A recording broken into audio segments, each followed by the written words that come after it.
السلام علیکم students, guards public higher secondary school سے آپ کی اردو کی ٹیچر مس بشرا پرویز اپنے 5ویں لیکچر کے ساتھ آپ سے مخاطب ہے۔ اسٹوڈنٹ، آج کا لیکچر کتاب کا اہم سبق نظریہ پاکستان ہے، جس کے مصنف ڈاکٹر غلام مصطفیٰ خان ہیں۔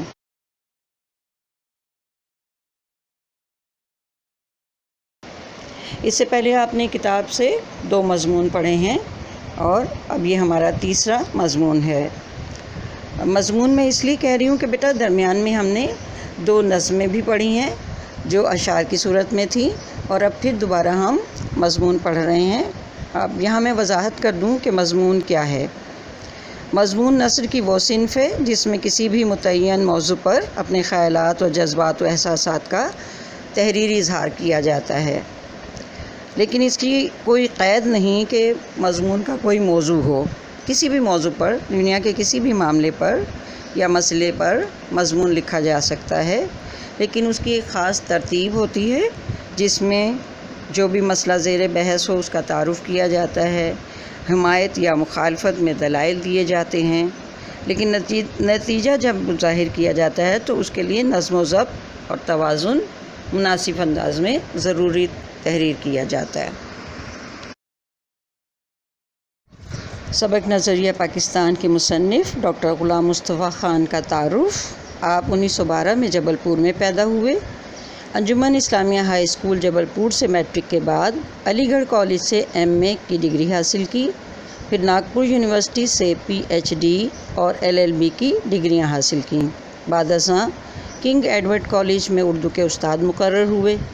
1948 میں پاکستان آنے کے بعد اردو کالج کراچی اور حیدرآباد سندھ یونیورسٹی کے صدر الشعبہ اردو مقرر ہوئے۔ یوں تو ڈاکٹر صاحب کی 50 سے زائد کتب شائع ہو چکی ہیں، لیکن حال ہی کا ذہنی ارتقاء حضرت مجدد الف ثانی، قرآن اور اقبال اور جامع القواعد قابل ذکر اور مشہور ہیں۔ ساری زندگی علمی خدمات انجام دیتے رہے اور 2005 میں یہ علمی چراغ ہمیشہ کے لیے بجھ گیا۔ حکومت پاکستان نے اقبال اور قرآن لکھنے پر آپ کو صدارتی ایوارڈ ستارہ امتیاز سے نوازا، جبکہ کئی اداروں نے سپاس نامے اور مختلف ایوارڈ سے آپ کی حوصلہ افزائی کی۔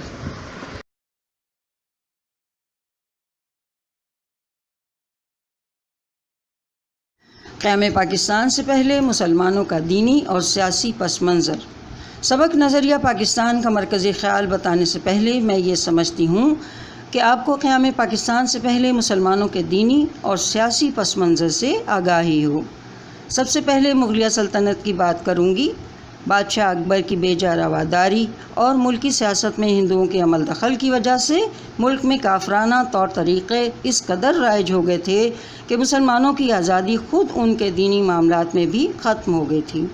چنانچہ اسلام کی سربلندی کے لیے مجدد الف ثانی، شاہ ولی اللہ دہلوی اور ان کے صاحبزادوں نے مسلمانوں کی اخلاقی اور معاشرتی برائیوں کو ختم کرنے کی تحریک شروع کی، جس میں انہیں قید و بند کی سختیاں بھی جھیلنی پڑیں اور اپنی جانیں بھی قربان کیں۔ اکبر کے بعد اس کا بیٹا شاہ جہاں اور پھر اس کا بیٹا اورنگزیب عالمگیر اسلام کے خادم بنے، لیکن اورنگزیب عالمگیر کے بعد اس کے بیٹوں کے باہمی نفاق اور کمزوری کی وجہ سے سلطنت مغلیہ کا زوال شروع ہو گیا، مگر انگریز پوری طرح سے اس ملک پر اپنے قدم جمانے میں کامیاب ہو چکے تھے۔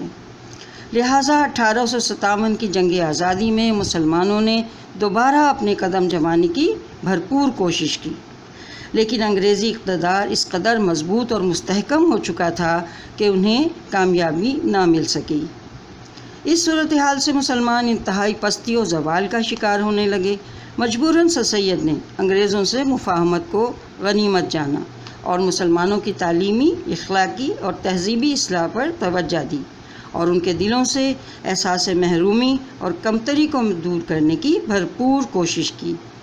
1885 میں ہندوؤں نے اپنی جماعت کانگریس کی بنیاد ڈالی اور ظاہر یہ کیا کہ وہ ملک کی تمام قوموں کو ان کے حقوق دلوائیں گے، لیکن بعد میں پتہ چلا کہ وہ صرف اپنے حقوق کا تحفظ چاہتے تھے، اسی لیے انگریزوں سے مل گئے۔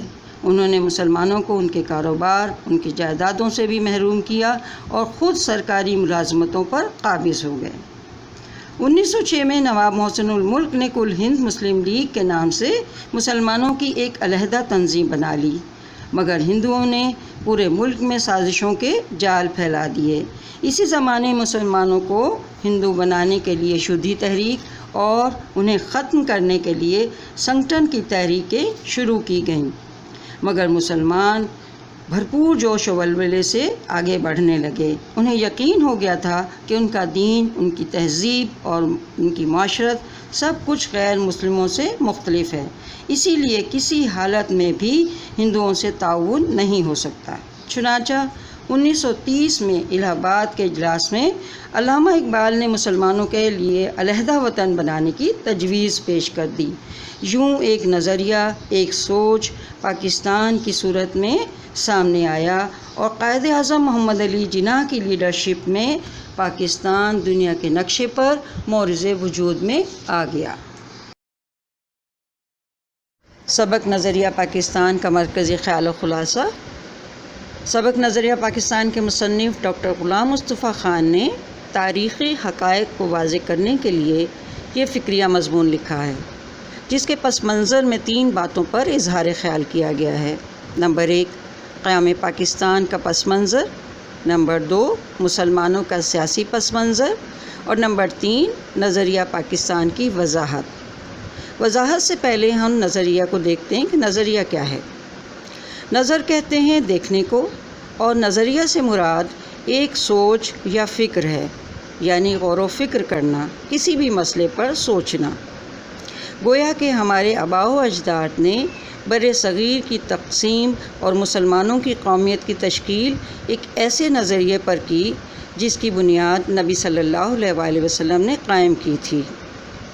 ویسے تو دنیا میں قومیت کی تشکیل کی 2 بنیادیں ہیں، ایک وہ جو مغربی مفکرین نے جغرافیائی حدود پر قائم کی اور کہا کہ قوم وطن سے بنتی ہے، جس کی وجہ سے دنیا میں کئی خوفناک جنگیں بھی لڑی گئیں جو تباہی کا سبب ہیں۔ اگر یہ نظریہ رہتا تو مسلمان اس نظریے کے تحت ایک مجبور اقلیت بن جاتے۔ دوسری قومیت کی بنیاد جو نبی صلی اللہ علیہ وآلہ وسلم نے ملت اسلامیہ کی تشکیل کرتے وقت قائم فرمائی تھی، جو کلمہ طیبہ پر قائم ہے اور جو مغربی مفکرین کے تصور قومیت سے بالکل علیحدہ ہے۔ یعنی یہ قومیت نسل، رنگ اور وطن کی بنیاد پر نہیں، بلکہ ایک نظریے، ایک عقیدے، ایک کلمے کی بنیاد پر وجود میں آئی ہے۔ اسی نظریاتی پہلو کو نمایاں کرنے کے لیے اسے ملت کہا گیا ہے۔ ایسی نظریاتی قومیت میں ہر نسل، ہر رنگ اور ہر جغرافیائی خطے کے لوگ شامل ہوتے ہیں، تبھی وہ ملت کہلاتی ہے۔ اور یہی وہ بنیاد تھی جس کا تصور علامہ اقبال نے دیا تھا، کیونکہ برصغیر میں 2 بڑی قومیں ہندو اور مسلمان آباد تھے، جن کا مذہب، رہن سہن، طور اطوار، تہذیب و ثقافت بالکل جدا تھی۔ اسی لیے انہوں نے فرمایا تھا کہ مسلمانوں کے اکثریتی علاقوں کو ملا کر ایک علیحدہ ریاست قائم کر دی جائے، اور یہی وہ نظریہ تھا جس کے تحت پاکستان قائم ہوا۔ گویا کہ کلمہ طیبہ ہی نظریہ پاکستان کا سرتاج اور اساس ہے۔ اب ہمیں یہ دیکھنا چاہیے کہ ہم پاکستان کے اس نظریے کی حفاظت کس طرح کر سکتے ہیں۔ پاکستان کا نظریہ محض یہ نہیں تھا کہ ایک حکومت قائم کر دی جائے۔ اس سے پہلے بھی مسلمانوں کی کئی حکومتیں ایشیا اور افریقہ میں موجود تھیں۔ نظریہ پاکستان کا مقصد یہ تھا کہ اسلامی اصولوں کی ترویج و اشاعت اور اہل عالم کے لیے ایک مثالی مملکت کا نمونہ فراہم کیا جائے، اور نظریہ پاکستان کا مقصد بھی یہی تھا کہ پاکستان کو ایک اسلامی اور فلاحی مملکت بنایا جائے۔ یہاں ہر قسم کی گروہ بندی سے بالا تر ہو کر تمام پاکستانیوں کی فلاح و بہبود کی کوشش کی جائے اور اپنے نظریے کو فروغ دیا جائے۔ علامہ اقبال نے نظریے کے وضاحت کرتے ہوئے فرمایا، اپنی ملت پر قیاس اقوام مغرب سے نہ کر، اپنی ملت پر قیاس اقوام مغرب سے نہ کر، خاص ہے ترکیب میں قوم رسول ہاشمی۔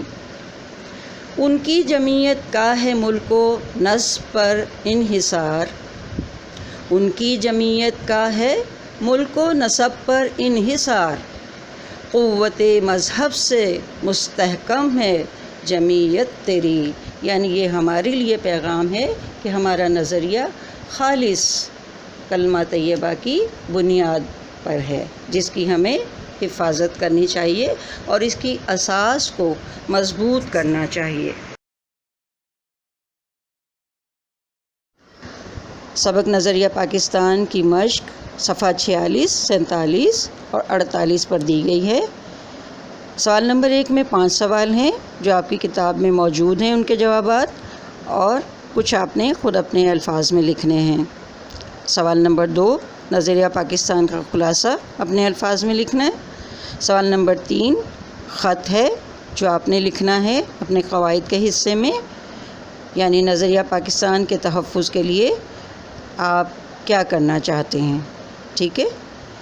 سوال نمبر 4 MCQs، جو کتاب کا سبق بہت اچھی طرح سے آپ پڑھیں گے تو آپ کو جوابات اس میں سے مل جائیں گے۔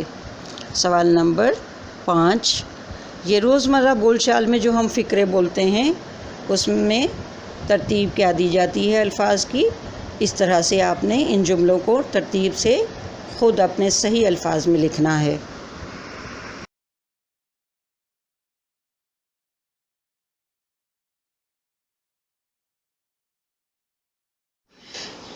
حصہ قواعد۔ حصہ قواعد میں خط ہے اور ایک مضمون ہے۔ خط میں آپ نے اپنے دوست کو نظریہ پاکستان کے تحفظ کے بارے میں لکھنا ہے کہ آپ نظریہ پاکستان کی کس طرح حفاظت کر سکتے ہیں، اس کی فروغ کے لیے، اس کی ترویج کے لیے، اشاعت کے لیے کیا کردار ادا کر سکتے ہیں۔ تو یہ ساری باتیں لیکچر میں اچھی طرح سے سنیے اور سن کر پھر آپ نے یہ لکھنا ہے خط، اور اس کی تفصیل آپ نے بیان کرنی ہے کہ آپ کس طرح سے اپنے اس نظریے کی حفاظت کر سکتے ہیں۔ سوال نمبر 2 آپ کا مضمون ہے۔ مضمون میں بھی اسی طرح سے آپ نے جو ہمارے تحریک پاکستان کے لیڈر ہیں، شخصیات ہیں، ان کے بارے میں لائبریری کی کسی کتاب سے پڑھیے اور اس میں سے اچھے سے پوائنٹ لے کر اور آپ اس پر کسی بھی شخصیت پر اپنے الفاظ میں مضمون لکھ سکتے ہیں۔ لیڈر تو ہمارے بہت سارے ہیں تحریک پاکستان کے، لیکن جو آپ کو پسند ہے، جس کے بارے میں آپ کو بہت اچھی طرح سے معلومات رکھتے ہیں، آپ اس کے بارے میں یہ مضمون لکھیں گے، ٹھیک ہے۔